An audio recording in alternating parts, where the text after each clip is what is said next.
बच्चों, welcome to our शानदार academy IT academy. और मैं आपका बायोलॉजी टीचर नागेंद्र साहब। तो मेरे प्यारे स्टूडेंट्स, आप अच्छे से तैयारी कर रहे होंगे बोर्ड एग्जाम की।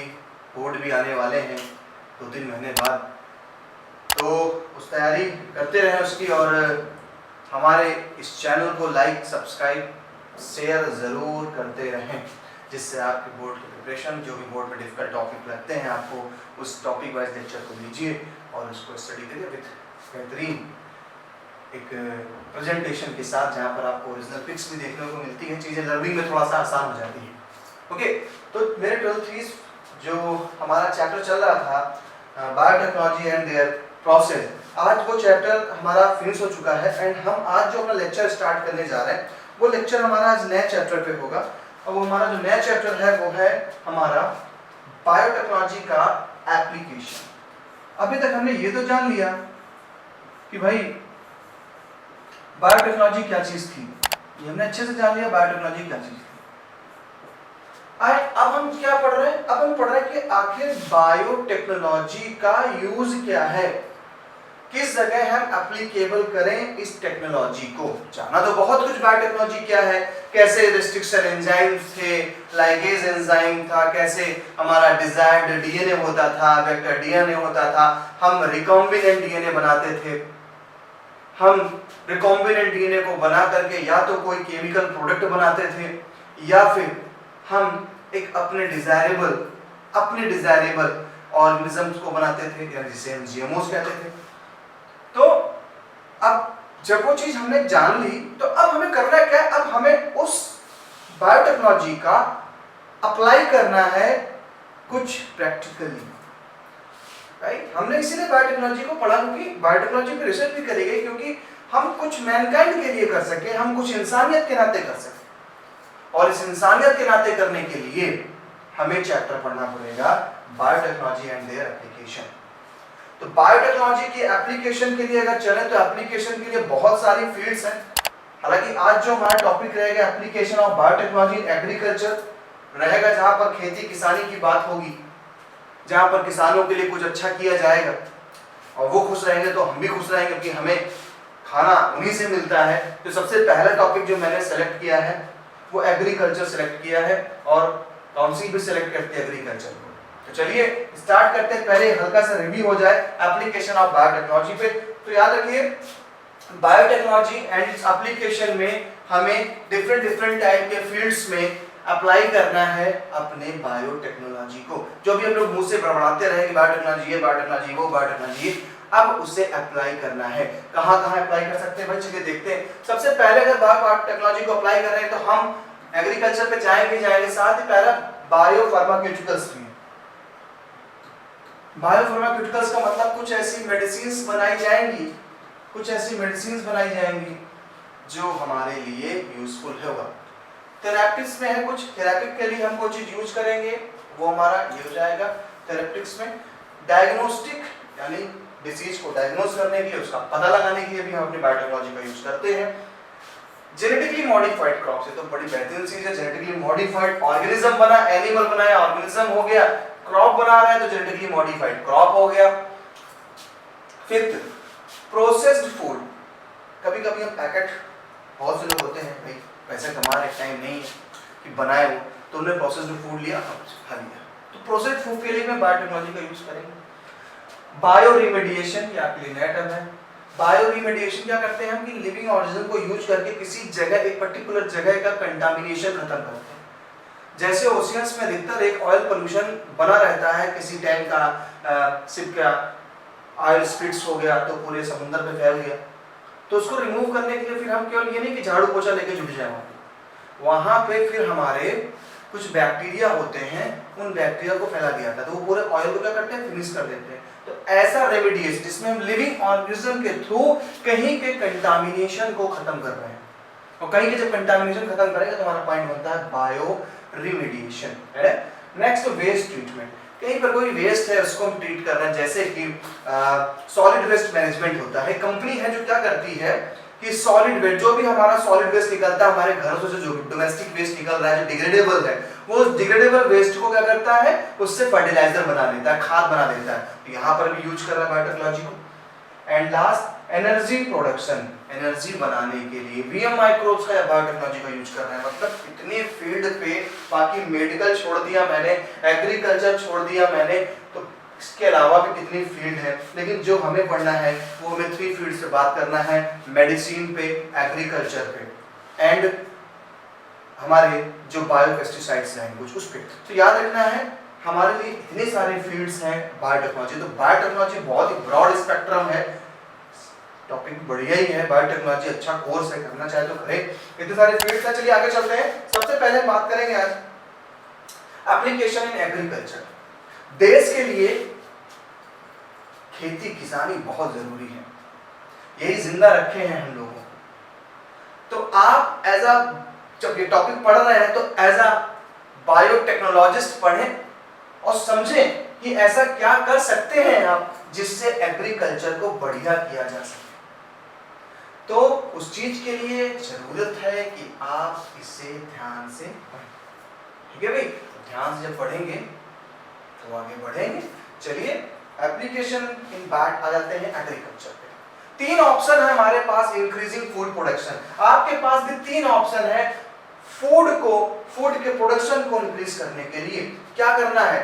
पहला, या तो आप एग्रोकेमिकल बेस्ड एग्रीकल्चर करें। एग्रोकेमिकल, केमिकल तो रहेगा ही रहेगा, एग्रोकेमिकल यानी एक ऐसे केमिकल जो हमारे जो प्लांट्स है, जो हमारी क्रॉप है, उस क्रॉप को नुकसान ना पहुंचाए। ऐसे हमने बोला उसको एग्रोकेमिकल बेस्ड। आप एग्रोकेमिकल बेस्ड खेती कर सकते हैं या ऑर्गेनिक एग्रीकल्चर कर लें। टोटली ऑर्गेनिक, कोई कुछ नहीं, टोटली ऑर्गेनिक आप एग्रीकल्चर करें। Genetically engineered crop based agriculture, genetically engineered मतलब वही रिकॉम्बिनेंट डीएनए डाल करके कुछ जीन्स में चेंज करना, जिससे प्लांट के कैरेक्टर में थोड़ा चेंज आ जाए। तो उसी को हमने बोला क्या, genetically engineered crop based agriculture, ठीक है।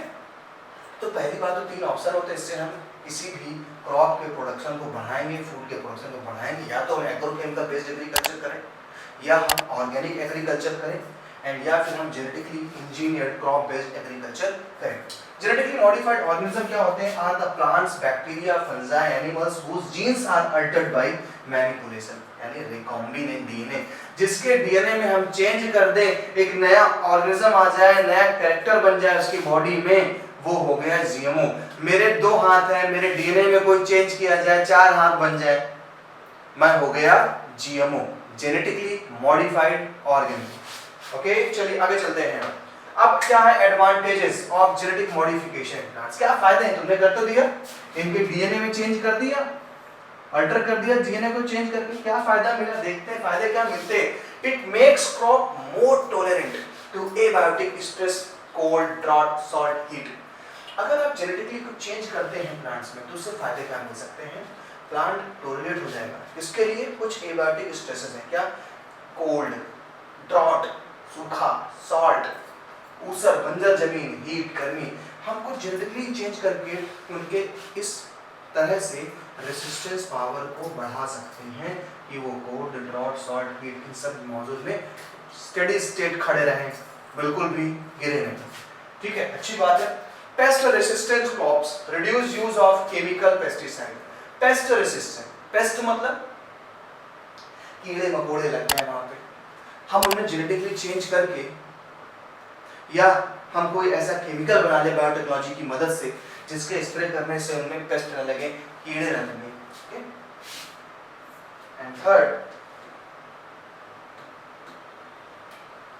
It helps to reduce post harvest losses. Post harvest losses यानी जब खेती कर दी गई, खेती के बाद जब हार्वेस्टिंग करी गई तो हार्वेस्टिंग के बाद बहुत नुकसान हो सकता है, उस सॉइल को नुकसान हो सकता है, तो उस नुकसान से भी बचा जा सकता है अगर हम एडवांटेज करें जेनेटिक मॉडिफिकेशन। देखिए ये सारे जो भी मैं आपको स्लाइड देता हूँ, ये स्लाइड आपके लिए एज अ क्वेश्चन है, आपसे एडवांटेजेस पूछता है तो आपने ये स्लाइड चुननी, इस जगह पे वीडियो पॉज करके अपना एडवांटेजेस पढ़ लेना है। It increases efficiency of mineral uses by plants. ये अगर आप एप्लिक मॉडिक मतलब आप यूज़ करते हैं, जीएमओ प्लांट को बनाते हैं, तो ये आपके सॉइल से मिनरल के यूज़ करने की पावर बढ़ा देगा और ज़्यादा से ज़्यादा मिनरल जाएगा, ज़्यादा से ज़्यादा प्लांट हमारा ग्रोथ करेगा। It enhance nutritional value of the food, ये हमारे फूड की न्यूट्रिशनल वैल्यू को बढ़ा भी सकता है। जैसे एग्जांपल दिया जाएगा विटामिन ए इनरिच राइस, आप देखते होंगे बासमती राइस है, इंडिया गेट राइस है, तो वो और से राइस है। ये राइस क्या है? चावल तो वही है ना। इस चावल में मॉडिफिकेशन किया गया है, इस चावल में बायोटेक्नोलॉजी के थ्रू चेंजेस किए गए हैं और ऐसा चावल तैयार किया गया जहां पर विटामिन ए अच्छा पाया जाए। विटामिन ए, रेटिनॉल, एक विटामिन है रेटिनॉल जो आपकी आइज के लिए बहुत अच्छा होता है। तो सोचिए बायोटेक्नोलॉजी के देने के दवा नहीं खानी है आपको, अब आप केवल फल पे डिपेंड नहीं है, आप चावल भी खा रहे हैं तब भी आपने विटामिन ए बॉडी में पहुंच रहा है। ये देन है हमारी biotechnology. Next, GM is genetic modified is used to create tailor-made plants, supply alternative resources, starches, fuels। अगर हम चाहें तो प्लांट में कुछ अल्ट्रेशन करते हैं उसके डीएनए में और अल्ट्रेशन करके हम स्टार्चेस, फ्यूल्स, ये सारी चीजें बना सकते हैं। इस इंडस्ट्री में लेकर के हम इसे इन सब चीजों को बना सकते हैं। ये एक बायोटेक्नोलॉजी की एडवांटेजेस थी। चलिए आगे बढ़ते हैं, सीधे सीधे आते हैं मुद्दा जो बोर्ड में बहुत ज्यादा पूछा जाने वाला क्वेश्चन है कि क्या होती है बीटी क्रॉप्स। देखिए बात तब की है जब हमारी इंडिया कॉटन बहुत पैदा करती थी और ये कॉटन सूती, आपने देखा ही था, कॉटन की बड़ी, पहले लोग खादी की चीजें पहनते थे, तो कॉटन की चीजें एक्सपोर्ट हुआ करती थी और काफी अच्छा हब था हमारा इंडिया कॉटन के लिए। और सोचिए अगर ये जो कॉटन वाले जो फ्लावर है, इनसे कॉटन तैयार किया जा रहा था, सोचिए अगर ये फ्लावर रिमूव हो जाए, किसी कीड़े से खा लिए जाए तो कॉटन का बेकार गया। पत्ती का थोड़ी ना हम लोग बनाते हैं कॉटन, ये तो फ्लावर होते हैं, इनसे हम कॉटन बनाते तैयार करते हैं। अब सोचिए अगर ये खराब हो गया तो क्या हो जाएगा? खराब हो गई हमारी कॉटन, खराब हो गया हमारा खादी ग्राम उठो। इसलिए कॉटन के लिए लेकर के सबसे पहले जो तैयार किया गया हमारा पेस्ट रेजिस्टेंस प्लांट, वो बीटी कॉटन पे था। इसके बाद फिर टोमेटो तैयार किया गया, पोटैटो तैयार किया गया, मेज कॉर्न तैयार किया गया। ठीक है, तो चलिए आगे देखते हैं।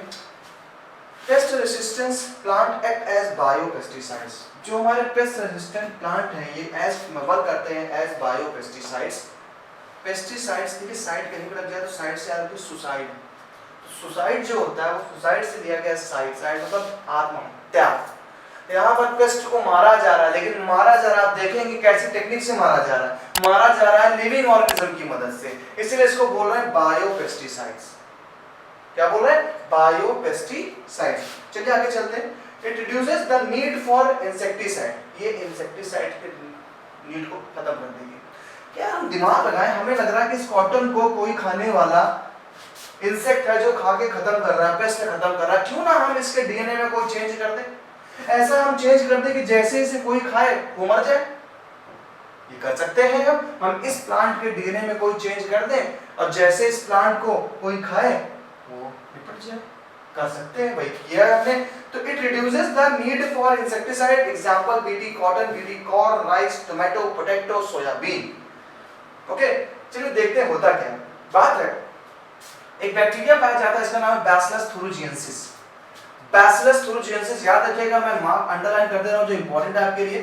बैसिलस thuringiensis नाम का एक बैक्टीरिया पाया जाता है जिसके बॉडी में एक ऐसी प्रोटीन पाई जाती है जो इन छोटे छोटे जो आप देख रहे हैं वर्म लाइक स्ट्रक्चर को, इनको निपटाने में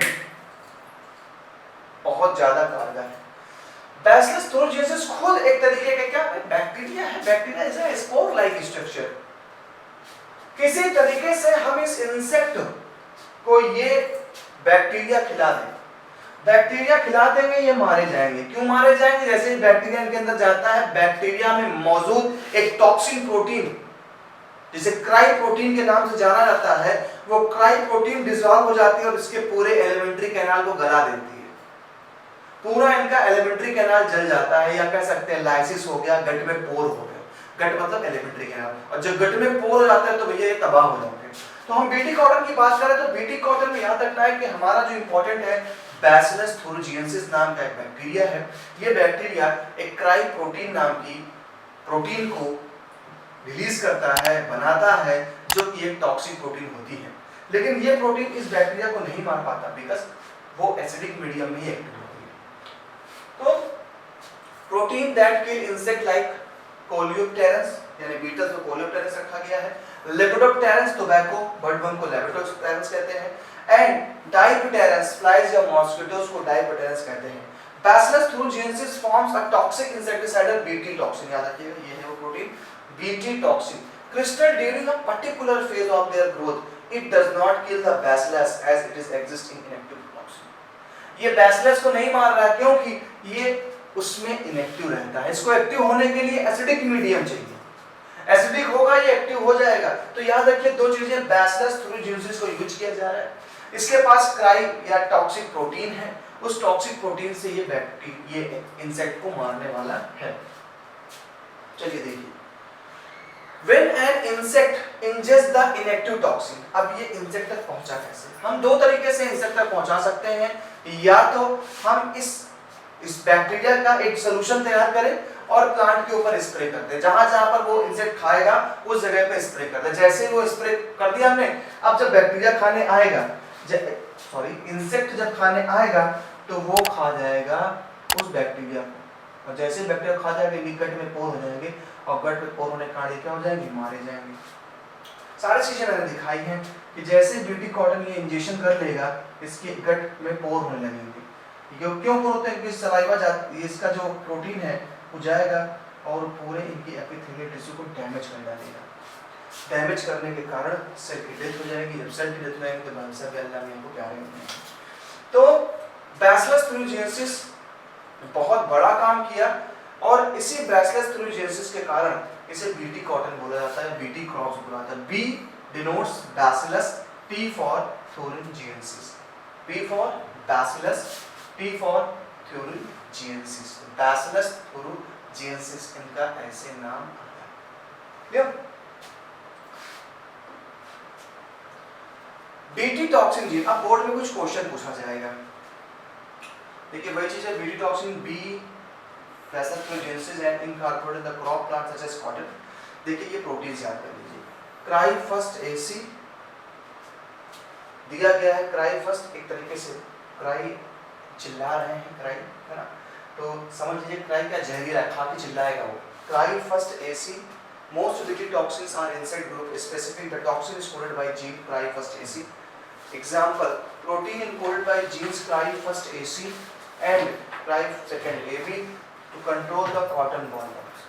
तो जो कॉटन के बॉल पे हमला कर रहा है व्हाइट कलर के, वहाँ पे दो लोग हैं, एक हमारा क्राई फर्स्ट एसी और क्राई सेकंड एबी। थोड़ा कंफ्यूजिंग है यहाँ पर, याद रखिएगा क्राई फर्स्ट एसी के साथ क्राई फर्स्ट एबी ना कर दीजिएगा, क्राई सेकंड एबी है, याद रखिएगा ये दोनों कॉटन बॉल वर्म पे अटैक करते हैं। तो आपसे पूछ सकता है कि कॉटन बॉल वर्म पे कौन हमला करता है, कौन से जीन्स है वो, तो cry first AB and cry second, cry first AC and cry second AB, and that of the cry first AB control corn borer. और जो क्राई फर्स्ट एबी है ये कॉर्न बोरर, भुट्टे के पेड़ में उसके सीड को खा जाता है, उसको बचाने के लिए क्राई फर्स्ट एबी का यूज किया जाता है। तीन चीज है। तो हमने काम ये भी किया है कि जब प्लांट अपने सीड कंडीशन में था तो हमने ये क्राई फर्स्ट एसी और क्राई सेकंड एबी, हमने इन जीन्स को ट्रांसफर कर दिया प्लांट्स में सीडिक कंडीशन में, एम्ब्रियोनिक कंडीशन ट्रांसफर कर। जब प्लांट बड़ा हुआ तो प्लांट यही प्रोटीन प्रोड्यूस करने लगा। अब जैसे ही कोई इंसेक्ट खाएगा, कोई पेस्ट खाएगा, वो मारा जाएगा। अब दूसरा भी हमारे पास समस्या आ रही थी, हमारे टोबैको प्लांट। टोबैको प्लांट में एक समस्या ये खड़ी हो रही थी कि एक नीमेटोड था जिसका नाम था मेलियोडिजाइन इनकॉग्निटा। मेलियोडिजाइन इनकॉग्निटा एक ऐसा वर्म था जो हमारे टोबैको के रूट में उसकी सेल में एंटर कर जाता था और सेल को खा जाता था, सेल सैप को पी जाता था। सिंपल सी बात है, जब रूट की सेल सैप खत्म हो जाएंगी तो Just a minute.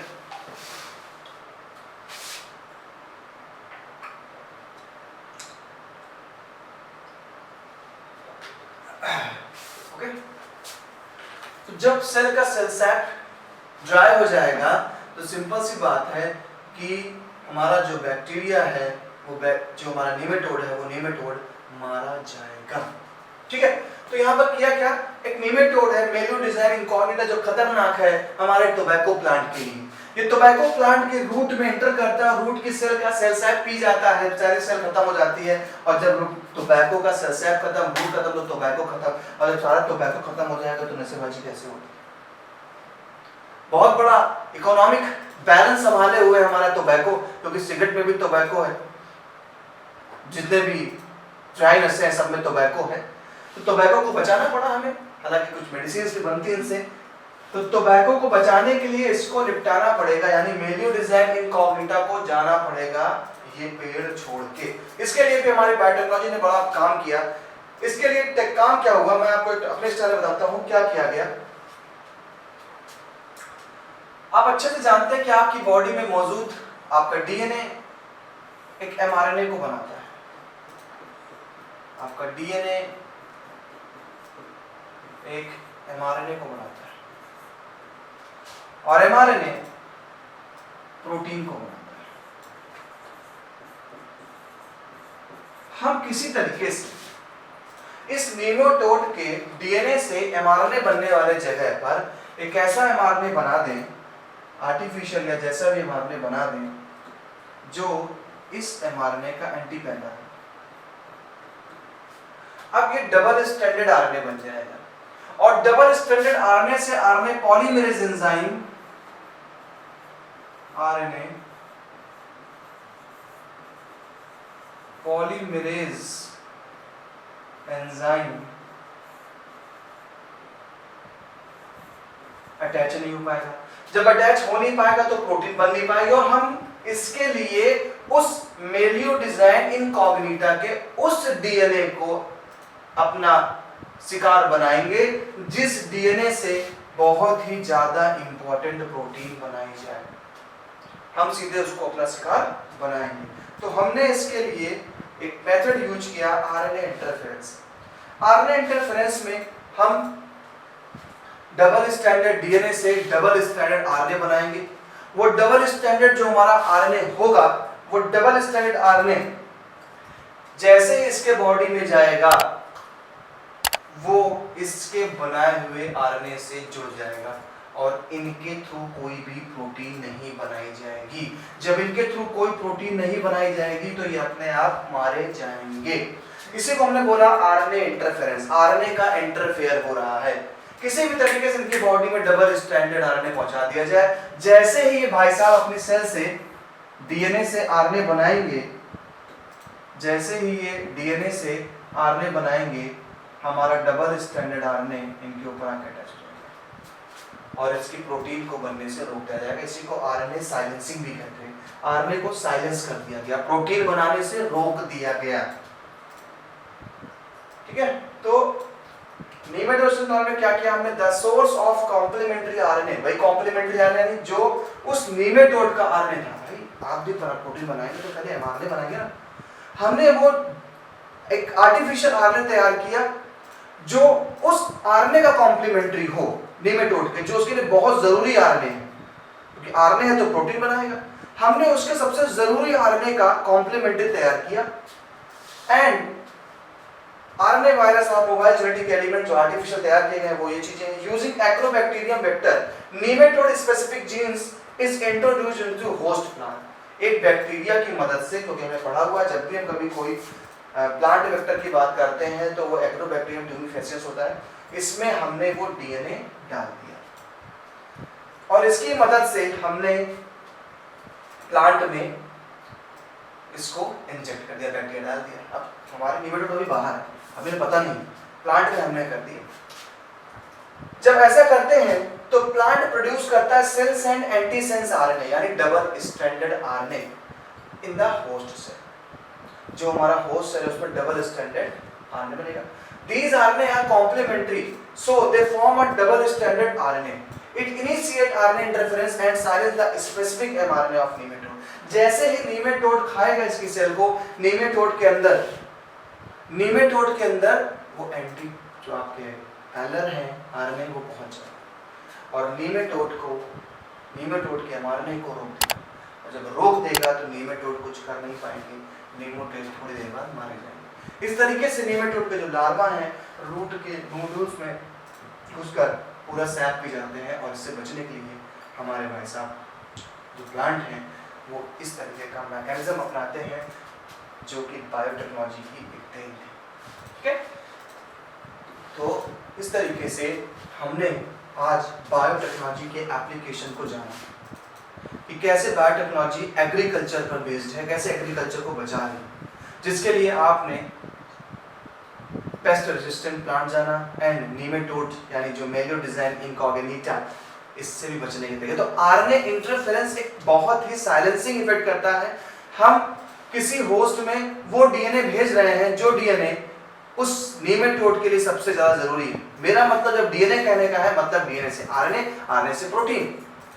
तो हमने प्लांट में वो जो डीएनए जरूरी था, जो आरएनए जरूरी है नीमेटोड के लिए, उसी का एंटीपैरलर वाला एग्रोबैक्टीरियम ट्यूबिफेसेंस के थ्रू प्लांट सेल में इंजेक्ट करा दिया। अब प्लांट सेल में चला गया, और प्लांट सेल में जाने के बाद जैसे ही नीमेटोड का लार्वा खाएगा उसे, उसके अंदर डबल स्ट्रैंडेड आरएनए पहुंच जाएगा, और ऐसी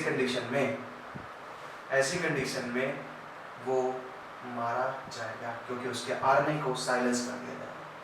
लार्वा ने एक आरएनए बनाया कि भाई इससे हम रेस्पिरेशन वाला एंजाइम बनेगा, पता चला जैसे ही निकला तो उसको पकड़ लिया डबल स्ट्रैंड आरएनए। अब जब डबल स्ट्रैंड आरएनए पकड़ लिया तो सिंपल सी बात है, वो तो मारा जाएगा। तो इस तरीके से हमारा आज का एग्रीकल्चर पे बायोटेक्नोलॉजी एप्लीकेशन खत्म होगा। नेक्स्ट टर्न पे हम पढ़ेंगे एक नए एग्रीकल्चर, एक नए एप्लीकेशन पे। तो तब तक के लिए अपना ध्यान रखिए और कंटिन्यूअसली हमारे चैनल आईटी एकेडमी पे बने रहें हमारे साथ। तब बने रहेंगे जब लाइक और सब्सक्राइब करते रहेंगे। ओके, मुलाकात करते हैं नेक्स्ट क्लास में।